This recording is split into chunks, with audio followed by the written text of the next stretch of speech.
Your wedding begins here. You've found your person. Now find your perfect place. Welcome to Marin County, where your love story meets its perfect setting. Exchange vows beneath ancient redwoods on a sun-kissed beach or overlooking the sparkling San Francisco Bay. Whether you're planning an intimate elopement or a grand affair, Marin offers the space and the spirit to make your wedding uniquely yours. Discover where forever begins at visitmarin.org and explore the weddings page for details.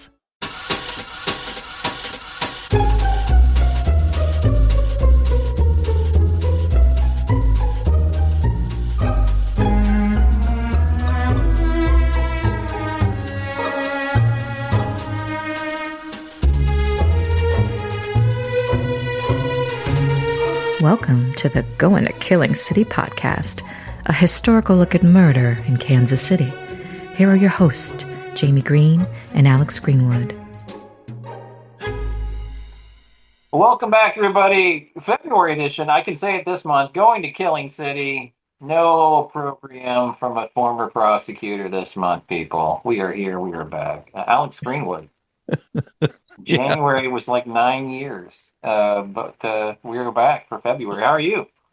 I'm great, man. I'm just great. I'm great. Life is good. I'm good. Good.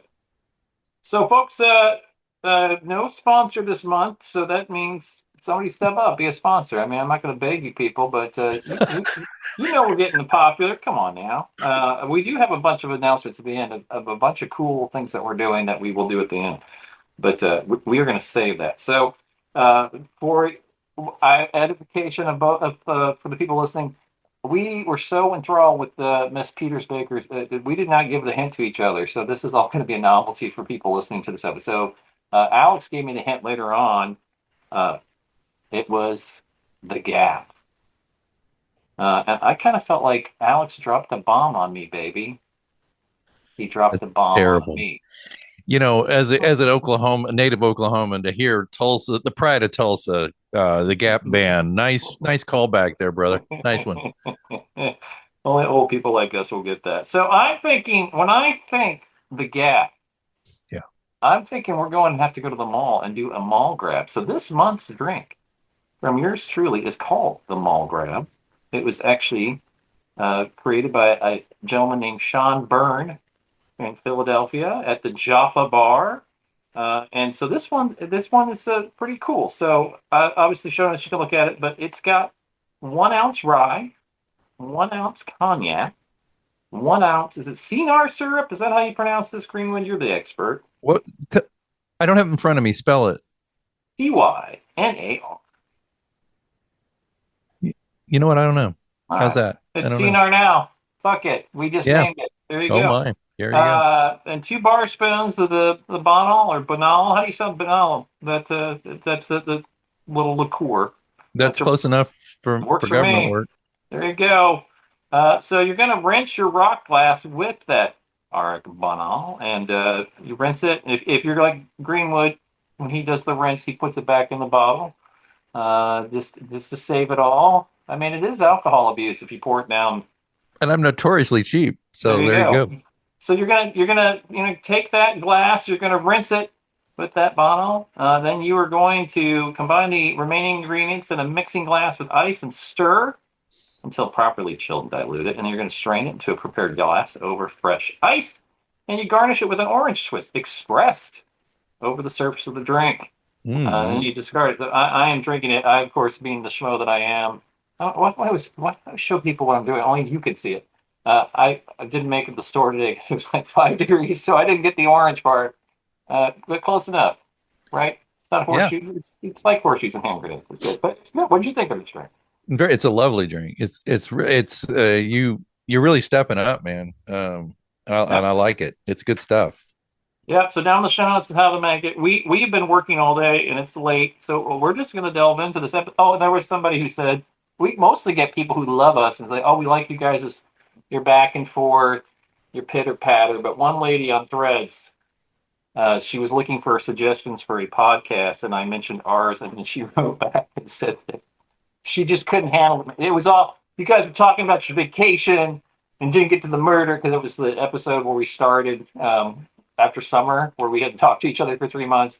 And I was like, okay, whatever. I didn't even respond to her. I was like, there's a fast forward button on it. So that one lady, you're not listening anymore. So that's to you. We don't. Well, to be fair, to be fair, there's a certain amount of banter, and maybe we indulged a little bit because we hadn't been on the mic for a while. But it's hey, she gave us a shot, So just there like you Bon go. Jovi, just like Bon Jovi.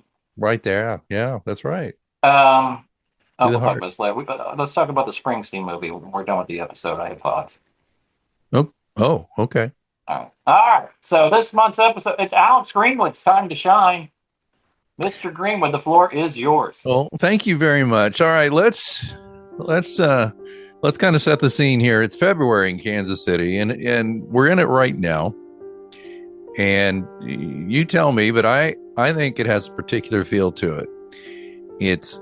To me, it's not like a dramatic thing. It's frankly not cinematic. It's just worn down because winter hasn't quite loosened its grip, but I think it stopped trying to impress people. You know what I'm saying?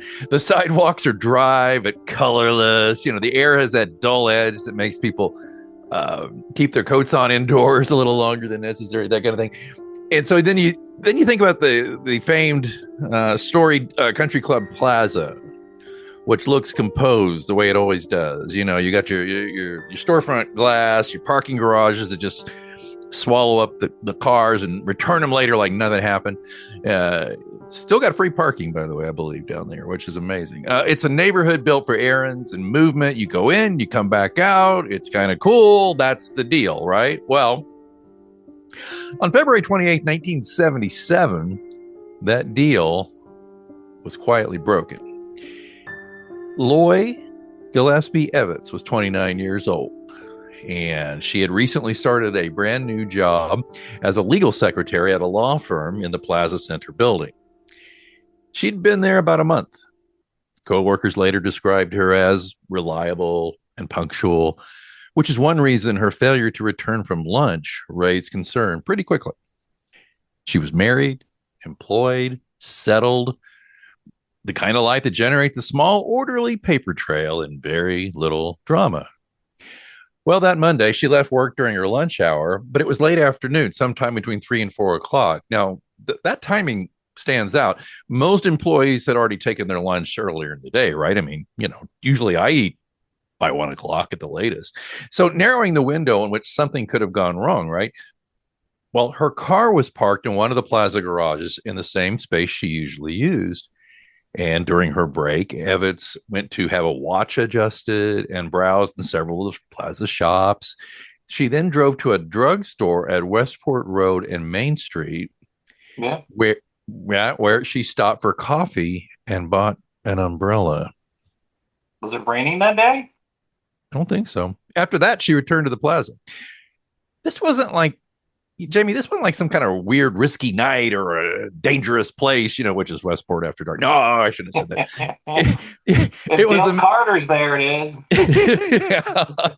So it was the middle of the day, familiar routes, ordinary movement, but then the record narrows further. Later that afternoon, Evans's car was found back in its usual parking space in the Plaza garage.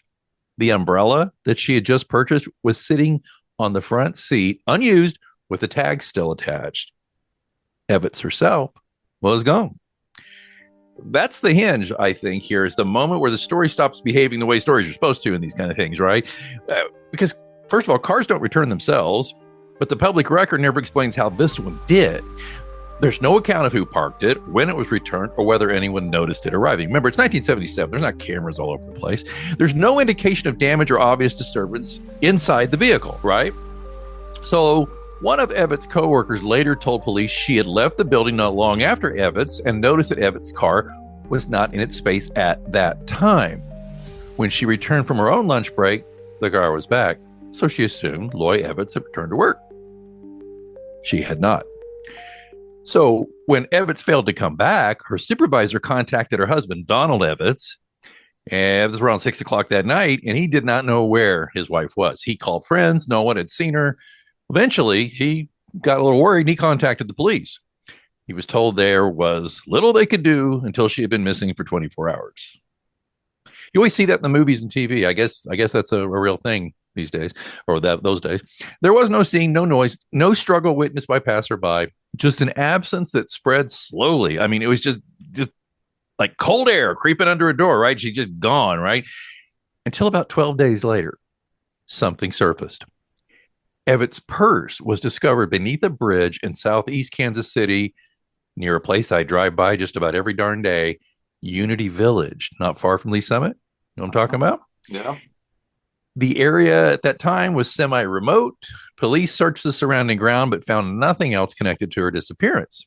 So the public record does not say who found the purse, what condition it was in, or what was missing from it. As with the car, the fact is documented. The explanation still isn't. So in the weeks that followed, investigators interviewed more than 200 people and followed up on over 1,000 leads. Searches were conducted across both Jackson and Johnson counties, including bodies of water and undeveloped land. Bupkis, nothing turned up. So at one point, police arrested a man from Grandview after anonymous phone calls claiming knowledge of Evet's body were traced to his home. Well, he denied making the calls, and investigators said there was no evidence tying him to the disappearance. Based on the tip, police spent about a week excavating an undeveloped area in southeast Kansas City, and there again, nothing was related to Evet's was found. So, in May of 1981, here we go, skeletal remains were discovered within roughly a mile of where the purse had been located. But investigators later ruled out any connection to Evet's. It wasn't her. So, here's another detail that stands out, Jamie. Police were unable to recover fingerprints from Evet's car. There were none inside, none outside. No usable prints were found on her makeup bag either. Now, according to later reporting, investigators struggled to even establish a baseline set of fingerprints for comparison. And just so you know, and I had to look this up because I was like, okay. Fingerprint recovery in 1977 was limited compared to standards of today, because without a clean comparison set, investigators could not determine whether the absence of prints indicated cleaning, gloves, or technical limitation. The result was the same. The car provided no answers. It was there. And here's something else, though. It was also found unlocked. Donald Evetts later said that would have been highly unusual. He described the vehicle as something that Loy took great care of and said she would not have left it unsecured in a public garage. Well, no one has ever come forward to say they saw her return the car, right? So KCPD, they've kept the case open. No suspect has been publicly named. No official theory has been offered that moves the case from disappearance to confirmed homicide. The case remains classified as an unresolved missing person investigation to this day. Donald Evetts continued, by the way, to live in the Overland Park home the couple had purchased together. According to family members, he never remarried or even dated again. His brother later told reporters that Loy was the one and only love of his life. Well, it's just heartbreaking. It is. Years later, Donald Evetts said he did not believe his wife had simply run off, but that after so much time, he no longer expected her to come back alive. He said, I don't think she ran off, but we don't know. We just don't know. Missing person cases occupy a very strange place in civic memory. Kansas City's no different, right? I mean, murders have endings, even unsatisfying ones. Disappearances don't. They just linger. You just don't know what the heck happened, right?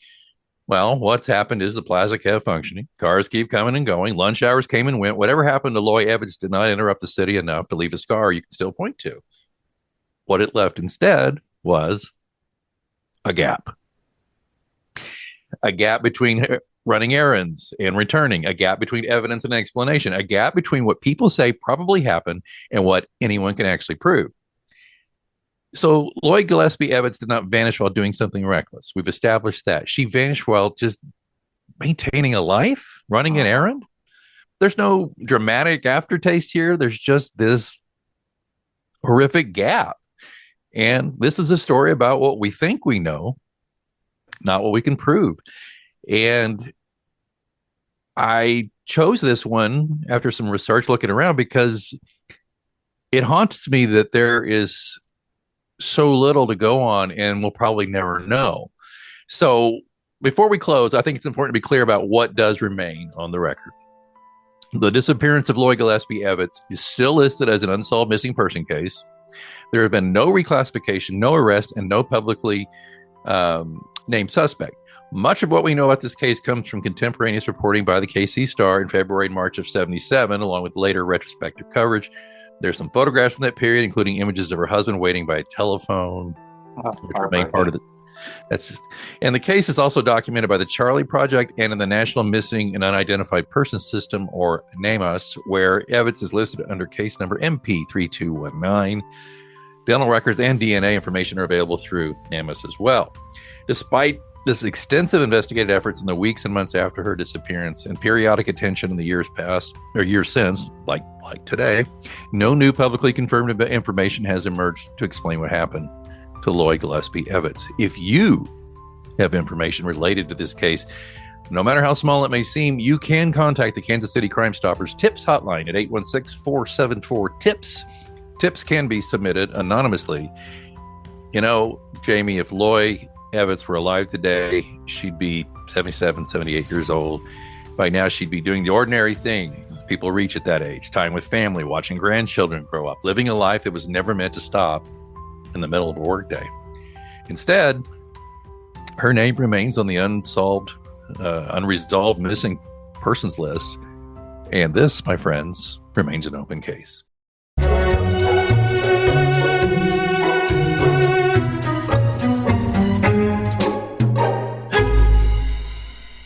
Your wedding begins here. You've found your person. Now find your perfect place. Welcome to Marin County, where your love story meets its perfect setting. Exchange vows beneath ancient redwoods on a sun-kissed beach or overlooking the sparkling San Francisco Bay. Whether you're planning an intimate elopement or a grand affair, Marin offers the space and the spirit to make your wedding uniquely yours. Discover where forever begins at visitmarin.org and explore the weddings page for details. So, how do you spell Evetts? It's not Evetts, right? Not like Ebbets Field. How do they pronounce? How do they spell it? EVITTS. I actually looked at this case at one point. Did you? Yeah. I kind of. I mean, it's. I don't know if it's because my wife works on the Plaza that it was a little too close, and it works in a law firm. If it was too close to home or what, but this one is confounding. Obviously, you have to think foul play when there are no fingerprint. People put their hands on everything, especially in a car. So somebody clearly wiped down this car, right? I mean, there's no way that there's not a thing. Her hands would have been all over this car. I mean, she literally drove it that day. So, somebody made a concerted effort to wipe off fingerprints. That's the first thing that makes it nefarious. Secondly, a purse. You know, it's a long way from the Plaza to Unity Village. Scary stuff. My heart bleeds for her husband. It's like everybody's worst nightmare as a spouse. I know that I would be a bumbling idiot without my wife. I assume you feel the same about yours. But a lot of people go missing, Alex. I think it's shocking when you look at the numbers of how many people in this country just go missing. Yeah, and never heard from again. And it's more than people think. And we're going to include, if you look in the show notes, there's some photos. A beautiful, objectively beautiful woman, by the way. And I say that because unfortunately, beautiful women can be targets. And anyway, I don't know. It's heartbreaking because her husband, to me, her husband is a very sympathetic figure. I just don't look at that guy and go, yeah, he did something nefarious. He doesn't act like it. You know what I mean? There's tells, they're not the police, that's where they usually look first. Right. Because sadly, most murders in this country, probably in the world, somebody kills you, knows you. Right. That's standard. So I think that's kind of standard operating procedure, that they will look at family members and close friends first as people. So clearly KCPD ruled him out pretty early on. Yeah. And there's I'll link to some stuff that the Star has from 40 years later.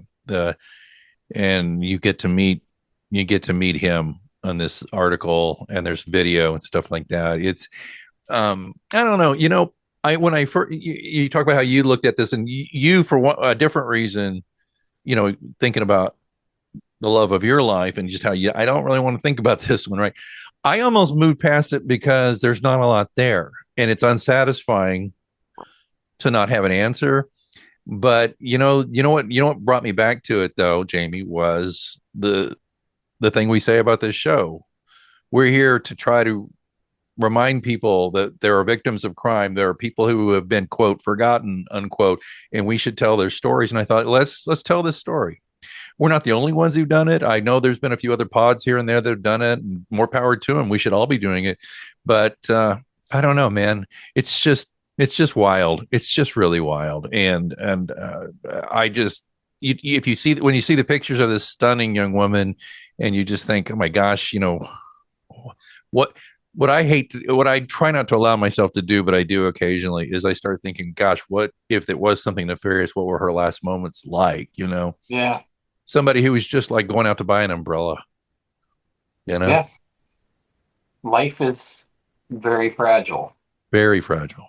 Uh, well, I appreciate you taking the time to talk about it. Absolutely. I've even recently, we're only in year 3 of this, which we only have 3 more episodes of year 3. We're in the home stretch. Actually, Are we really? After this one, there's 2 because we have March and April, and then we take May, June, and July off to annoy people to listen to us when we come back. But yeah, we're getting to the end of year 3. But I even had thought about, and maybe I will at some point. There's a lot of missing people in Kansas City. Yeah. I mean, I know that's not out of the ordinary. Any big city is saying, but I think it's shocking when you know how many people are missing, and are never heard from again and stuff. And she certainly, and refresh my memory, it seemed like when I dug into this initially, is she the longest open missing person case the KCPD has? Or I think I might have heard that, or am I misremembering? If not the definitely one of just a handful that have been missing this long, because to the point you're making is they've never closed this. So Right. yeah. So I think I read that, and I don't know if I mentioned that, but yeah. But I mean, I was looking at the Charlie project listing for her too, which I'll try to remember to put a link in the show notes, and which Jamie, I'll send you the show notes for all this stuff. Yep. But she was wearing a 3/4 length blue hand knit sweater with vertical maroon stripes, a maroon turtleneck, maroon slacks, wooden wedge shoes with brown leather strap, a wide gold wedding band, a wide gold Hellsberg diamond solitaire engagement ring, a white gold woman's watch with a square face. That's probably the one she got adjusted, and a plaid gold bracelet with a knot, carrying a leather shoulder bag and a black and white pocketbook. And she was driving, by the way, the vehicle was a yellow, I didn't say this earlier, a 1970 MG sports car with the license plate number Joe 4869. But she was a white female, blonde hair, hazel eyes, and she has a scar on her abdomen. That's what's there. And I'll put a link to the Charlie Project, which is something that does its best to try to help with these missing persons. It's I don't know. This is one of those deals where the more you read about it, the more you look into it, the more you're just like, you just freaks you out because you can't figure out what happened to her. So No, well, hopefully somebody can. And her husband has to be also in his late 70s now. Yeah. I know that when we talked all about last month, and Kevin Strickland, and one of the things Kevin Strickland wanted to get out of prison in time to see his mom before she passed away, and he was not allowed to, which is infuriating. If nothing else, if we could get this poor man some closure. Yeah. And by the way, I didn't mention it in my narrative, but he did have her declared legally dead 7 years after she was last seen, but he has never remarried. And as of the writing of this update, he has still hopes for answers in her disappearance. So, yeah. Well, these are important ones. I know we sometimes have fun, but we have to be serious when we have to be serious, and we're serious in this one. So I appreciate that. I may not have done the Gap Band joke had I known where this was going. Wait, you take no, you take the clue and you go with it. But I mean, I think our listeners at this point, except for that one listener who only heard part of one episode, I think they know that we take this very seriously, and we're not. If we make any little humorous remarks, it's basically more or less at each other. They're not anything to do with the people or the idiots killing people. We will take a piss out of the murderers. We will do that. That's yeah. They're fair game. I don't have a problem. Absolutely fair game. So anyway, well, that's That's a Loy good one. Evans. Thanks for that. So, folks, down in the show notes, Alex has the information. If you do hear anything, please let KCPD know on the tips line. We would appreciate it. We would happy to do an update. We tried to do updates on some cases. And I don't know, Alex, if you want to do an update on your trucker case, but that's actually going to court. We can talk about that next month. But I know that I'd sent you that article too. Yeah. Completely out of left field him. I just completely sidelined him right there. Well, just going to remind everybody, there was an episode we did that I did the story on, which was called Eastbound and Doomed, that episode. And that came out in November 25th of 2023, early. This was our Thanksgiving time episode. And that story was about a KCK resident who got away with murder for decades until the new cold case division utilized DNA to catch him. And there's thought he may be responsible for more. But even more disturbing is he might not be alone. There, we talked about how the FBI thinks there's several long haul truckers out there who could be responsible for many unsolved murders. So, but that one we got an update on the guy who. Yeah, we gotta get that MP3 of. I'll put it in finally. I'll do it. I just love it. Update. I just love it. I'm trying to find. Hang on a minute. All right, look that up. I'm going to do a plug while you look that up, and we'll come back to it. Yep. See, people, we don't rehearse. This is the stuff by the seat of our pants. Okay. Next month, we will be down at the J. Rieger World Headquarters. They have a podcast studio. We did not know this, and we have been invited to come down. Brian Mabey, who, as you know, was part of our Halloween Spectacular, has invited us down. We are doing it down at their podcast facility, and we gave Ryan a hint.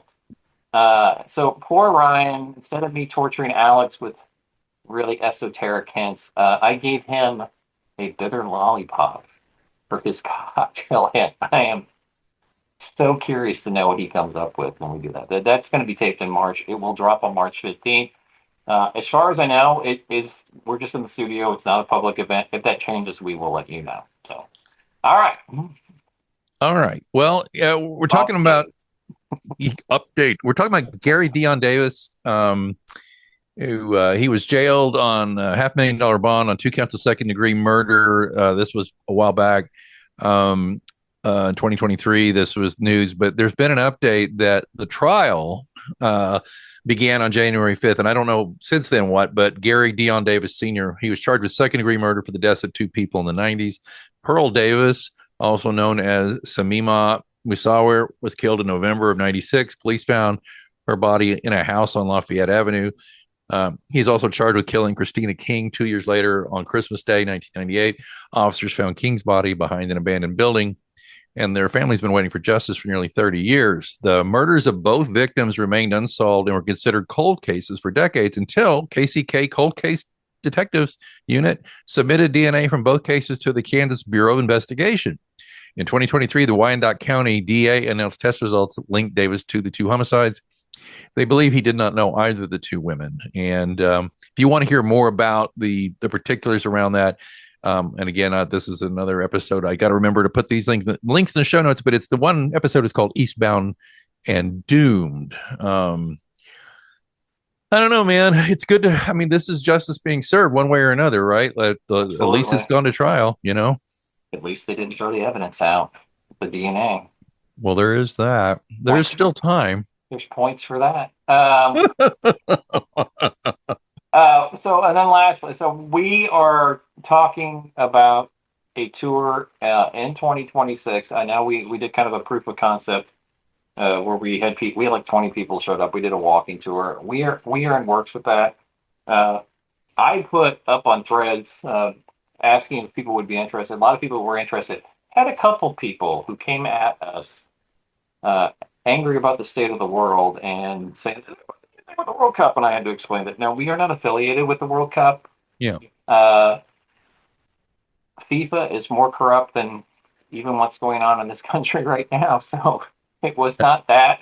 It was something to give people something to do who couldn't afford World Cup tickets or couldn't get World Cup tickets or whatever. But we are talking to people. I think we're going to do it. We may be doing this and this is Alex Bailiwick, so we'll let him talk about that. But we are talking about if you're in the Insider Club, if we do this next tour, you can come for free.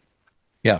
So part of your membership to the Insider Club. And that's going to be another link in the show notes because there's a lot. If you haven't, well, obviously you haven't joined. We haven't got a lot of joins yet, but we kind of are bad. We started promoting it and then we kind of slowed down. Other things, life happened, but we'd really love to get some of you involved in the Speakeasy Club and the Insider Club, the Black Hand Club, and all those things. There's all these things, and we'll put a link in the show notes. And anyway, you know what? This is probably not the episode to go into all that, but we'll do it next time. Just to say, we'll do it next time. But we just appreciate y'all listening so much. By the way, I have to name check a listener, Chris, who has come to he came to our walking event. I ran into Chris the other day, and he said, "I went to bed with your guys' voice in my head," and I was like, "What?" Then I realized he was listening. But it was pretty funny.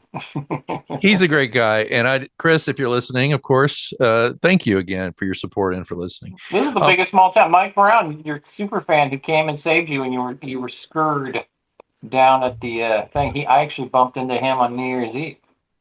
That's right. You did. The craziest thing, I was out of the country and I get a picture in the final, you get sporadic connection. And there's you and Mike Brown, who did come down and rescue me at the Savoy. He wasn't scared, but it was so great to see you two run into each other. It was really great. This town, you can't have a cocaine habit or a gambling problem. Somebody's going to find you. Everybody knows everybody. Like, don't do it. You're going to find out. So man. Only one last thing, and then we'll go. It's confirmed. We are going to be True Crime GenreCon at the Mid-Continent Library on, I believe it's April 11th. If that's wrong, yes. I will change it in post-production. We will be giving our live April episode, which will be Alex, to a crowd of hopefully lots of people. It's free. Please show up. It'd be great to have you there. We are doing a killer mocktail because you can't drink in the library. I mean, I guess you could, but you shouldn't. Because you're supposed to be developing your brain cells at the library, not killing them all. So let's not do it. So when we have the exact things, we will let you know. But we were very touched that these latest things. These people are finding us. We are not. I'm not. We did not solicit the library. Oh. There's season 4 kickoff. This is really early on. We're going to do a live event for season 4. It's another venue who reached out to us and wants us to come down for that. So there's a lot happening. We're very excited about it. And anyway, so it's very cool. So once again, so we're done this month. Ryan may be the guy that Alex hates because his commute is 50 steps. Oh, yes. I'm just jelly. I don't hate him. I'm just jelly. Yeah, he's a good guy. He has got the hint from us, a bitter lollipop. I know I have ego problems, but I'm telling you guys right now, I knocked this one out of the park. This one is the absolute most perfect case for the J. Rieger Company. I am so looking forward to his reaction as I read this, because this one is just magnifique. It's awesome. And I don't know what it is. And again, it's lollipop. It's what a lollipop. I'm going to write it down. A bitter lollipop. A bitter lollipop. So the marketing people, we had a call with them, and I told her that's what it was. I think she was very confused. Well, I mean, she's cool. Sarah, right? Yeah, Sarah. She's cool. But I don't think she'd had time to listen to the show more than once or something. So we had to kind of remind her that, well, we do this. And she's like, okay. She kind of gave us that look like, okay, whatever you weirdos are going to do. That sounds great, But hey, it's going to be at Woodneath, by the way, for True Crime Con. Just a reminder for April, but I don't want to confuse the two. But so in March, so isn't this great though, dude? Wait, so we're going to be doing. Are we going to do now? Here, you can cut this out if we're not going to do this, but we're like Ryan and Sarah said, if we want to just invite people to come up to the tasting room after we record and say, hey, we could maybe do that. I don't know. Are we going to think about that or The not? second that we have confirmation, we will definitely put it out on all of our socials. We would love to see people. Yeah, absolutely. So if you really want to get your mind blown, not only are we doing the cool thing at the Reader in March, not only are we at the library in April, but up by your neck of the woods, at least it's closer to you than it is to me. Yeah. The season 4 kickoff will be at a venue in the West Bottoms. And that's going to be a lot of fun. And West Bottoms Whiskey has already agreed that they are going to be the official drink because it's in the West Bottom, and that's going to be in August. So this is like a tour. We're like Led Zeppelin, like 75. We need to start throwing TVs out the hotel windows and getting crazy. You said it earlier that we really don't really, sure, we're pursuing sponsors and we want you all to join our speakeasy club, but these things have just started popping up. They're inviting us places and doing, and our first impulse was like, are you confusing us with someone else? Right. But okay. But we had such a blast at Speakeasy Spa. Remember that before Christmas? No. And the wonderful Jean Peters Baker showed up just to show support. And it was so lovely to see her there. But we had 50 plus people there just showed up for the cocktails and that we kind of reiterated some anyway, that's just my blithering, very tired at the end of a 14-hour day way of saying we appreciate you all, you listeners. Absolutely. Thank you so much. Thank you. It's a total joy. All right, I'm going to let Alex get some rest. Thank you. Until next month. And if we have people out at the Regal, we will let you know ahead of time. So until then, people, be safe.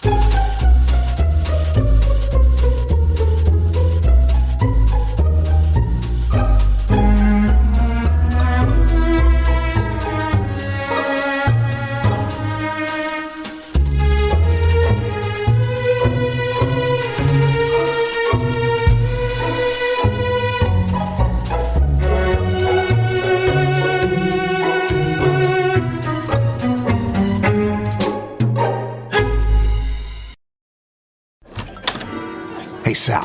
Hank, what's going on? We haven't worked a case in years. I just bought my car at Carvana, and it was so easy. Too easy. Think something's up? You tell me. They got thousands of options. Mm-hmm. Found a great car at a great price. Uh-huh. And it got delivered the next day. It sounds like Carvana just makes it easy to buy your car, Hank. Yeah, you're right. Case closed. Buy your car today on Carvana. Delivery fees may apply.